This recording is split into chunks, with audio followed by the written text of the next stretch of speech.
have just gotten down to my climber and I'm prepared to rig a counterbalanced rappel. He's been injured, so I'm going to rig a chest harness onto him. And so to do that, I'm going to take one arm through the double length sling and then wrap the sling around him, and both sides of the other loop go under his arm.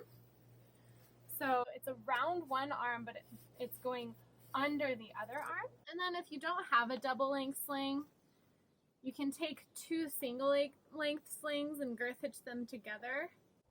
Tie a friction hitch around the rope. And I can position that wherever I need it. And on the side that his arm is through, I can tie a slip hitch here.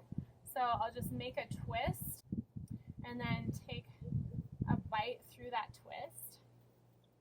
And then I can connect these two parts of the sling together here and attach that to a friction hitch on the rope in a counterbalanced rappel scenario. Oh, and what the slip hitch does is it prevents the sling from slipping along his back, so it stays stationary.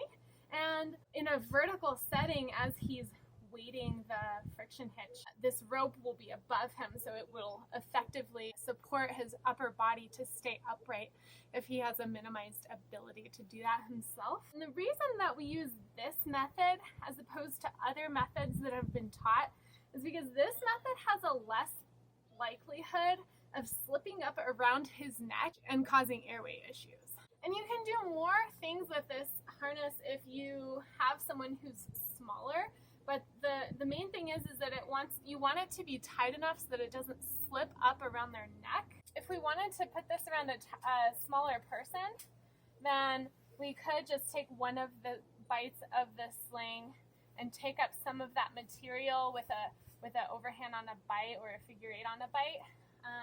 Or we could even, if they're small enough, we could take both bites of this material and tie a big overhand knot with both together and then clipping that off to the friction hitch on their rope. One thing that you want to avoid doing is taking one bite through the other, because what that does is it causes compression on their chest, and you don't want to do anything that could limit their breathing ability, especially if they have just suffered a climbing injury. That we can't necessarily rule out that something hasn't happened in their chest area. So we want to avoid girth hitching and causing too much compression in that area. So we've linked together some tethers to create a tandem rappel here.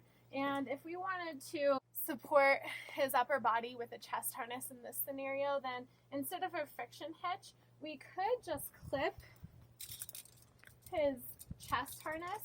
Again, this is a vertical setting, so this wouldn't be right in front of him. We would clip his chest harness maybe directly to his anchor chain, and if I were using cordelette, then I might choose to just create a special bite to accommodate that chest harness.